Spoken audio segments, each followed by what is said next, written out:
Hello everyone. आज हम लोग प्रकाश चैप्टर के आवर्धन टॉपिक के बारे में समझेंगे। देखिए, आवर्धन का मतलब मैग्नीफिकेशन। मैग्नीफिकेशन का मतलब क्या होता है कि कोई वस्तु किसी के सापेक्ष कितना ज़्यादा मैग्नीफाइड है ना, कितना ज़्यादा उसके रेशियो में कितना ज़्यादा बड़ा है या छोटा है, यही मैग्नीफिकेशन या आवर्धन कहलाता है। ठीक है, इसमें आप देख सकते हैं क्या परिभाषा दी गई है कि गोलीय दर्पण द्वारा उत्पन्न वह आपेक्षिक विस्तार है जिससे ज्ञान होता है कि कोई प्रतिबिंब वस्तु की अपेक्षा कितने गुना आवर्धित है। आवर्धित है का मतलब कितने गुना मैग्नीफाइड है वो वस्तु। ठीक है, इसे प्रतिबिंब की ऊंचाई तथा वस्तु की ऊंचाई के अनुपात के रूप में व्यक्त किया जाता है ना। प्रतिबिंब का ऊंचाई है ना, यानी height of image and height of जो आपकी वस्तु रखी हुई है के अनुपात में, या जिसका रेशियो होगा वही क्या कहलाएगा, आवर्धन कहलाएगा। ये देखिए आपके पास ये आपका सूत्र हो जाता है। क्या हो जाता है, m = प्रतिबिंब की ऊंचाई बटे वस्तु की ऊंचाई।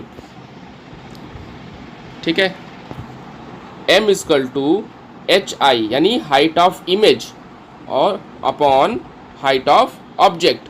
ऑब्जेक्ट यानी वस्तु। ठीक है, देखिए यहाँ से अगला क्या सूत्र, v/u। इस माइनस चिन्ह का मतलब हम आगे समझाएंगे कि यहाँ माइनस क्यों आया, कैसे आया। v क्या है हमारा, जो आपकी प्रतिबिंब है, प्रतिबिंब की दूरी है v, और u क्या है आपकी वस्तु की दूरी होती है। ठीक, तो यहाँ से एक संपूर्ण फॉर्मूला क्या निकल के आया, m = hi/ho = -v/u। ये फॉर्मूला आपको याद रखना है। देखिए यहाँ पे कुछ तथ्यात्मक चीज़ें लिखी हुई हैं। जैसे आप पहला पॉइंट देखेंगे, यदि m ऋणात्मक है तो प्रतिबिंब वास्तविक होता है। वास्तविक का हमने मतलब बता रखा है कि वास्तविक का मतलब जिस ओर वस्तु रखी है उसी ओर प्रतिबिंब अगर प्राप्त हो जाए तो प्रतिबिंब हमारा वास्तविक होता है। m की वैल्यू अगर माइनस में आ रही है तो क्या हो जाएगा, प्रतिबिंब हमारा वास्तविक हो जाएगा। अगर m की वैल्यू धनात्मक है तो प्रतिबिंब हमारा कैसा हो जाएगा, आभासी हो जाएगा। ठीक है, देखिए अगला यहाँ पे पॉइंट दे रखा है, hi = ho यानी height of image = height of object अगर है तो क्या हो जाएगा, m की वैल्यू कितनी आ जाएगी, 1 आ जाएगी। और इसका मतलब क्या होगा, इस तथ्य का मतलब हुआ कि प्रतिबिंब का आकार जो होगा वो वस्तु के आकार के बराबर होता है ना। m = 1 आने पर प्रतिबिंब का आकार वस्तु के आकार का बराबर होता है। m = 1 कब आएगा, जब हाइट ऑफ इमेज = होगा हाइट ऑफ ऑब्जेक्ट के। दूसरा पॉइंट देखते हैं। दूसरा पॉइंट है, यदि height of image is greater than height of object, यानी प्रतिबिंब की जो ऊंचाई है वस्तु के ऊंचाई से अधिक है, तब क्या होगा, m = 1। जो मैग्नीफिकेशन होगा, जो उसका आवर्धन होगा वो क्या हो जाएगा, 1 से ज़्यादा हो जाएगा। इसका मतलब क्या होगा, प्रतिबिंब वस्तु से बड़ा बनेगा। ठीक है, तीसरा पॉइंट देख लेते हैं हम लोग।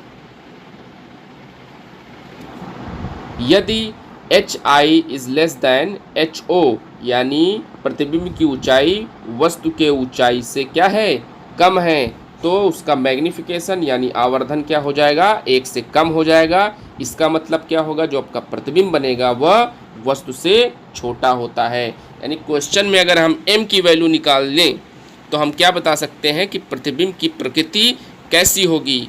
वह अभी इससे पहले प्लस और माइनस से हमने समझाया कि वास्तविक होगा या आभासी होगा। इस ग्रेटर देन या = 1 से हम क्या बता सकते हैं कि वस्तु क्या होगा, प्रतिबिंब हमारा कैसा बनेगा, वस्तु के बराबर होगा कि वस्तु से बड़ा बनेगा कि वस्तु से छोटा बनेगा। सारी स्थिति हम आवर्धन मात्र से ज्ञात कर सकते हैं।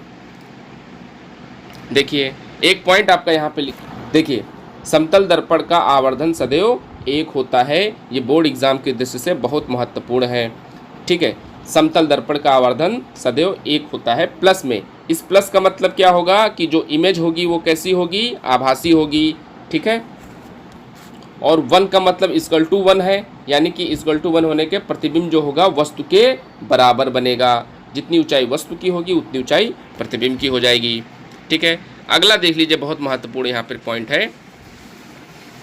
क्या दे रखा है कि m इक्वल टू पॉजिटिव, अगर m धनात्मक है अभी हमने बताया, और इसके अलावा क्या है, m क्या है, 1 से छोटा है, तो दर्पण कैसा हो जाएगा, उत्तल दर्पण हो जाएगा। ठीक है, इस पॉइंट से हम बता सकते हैं कि अगर पूछ ले आपसे कि दर्पण, कोई क्वेश्चन दे दे आपसे, वस्तु की ऊंचाई दे दे, प्रतिबिंब की ऊंचाई दे दे, तब हम m की वैल्यू ज्ञात कर सकते हैं और ये भी पता कर सकते हैं कि m पॉजिटिव होगा कि निगेटिव, और क्या पता कर सकते हैं कि उसकी वैल्यू 1 से छोटी है या बड़ी।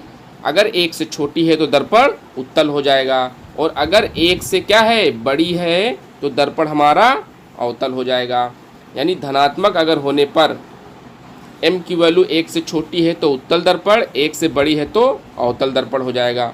ठीक, लास्ट में देखिए क्या है, m अगर निगेटिव है, केवल m निगेटिव हो जाए, m की वैल्यू हमें नहीं देखना है कि 1 से बड़ी है छोटी, अगर m की वैल्यू निगेटिव है तो दर्पण हमेशा क्या होगा, अवतल दर्पण होगा।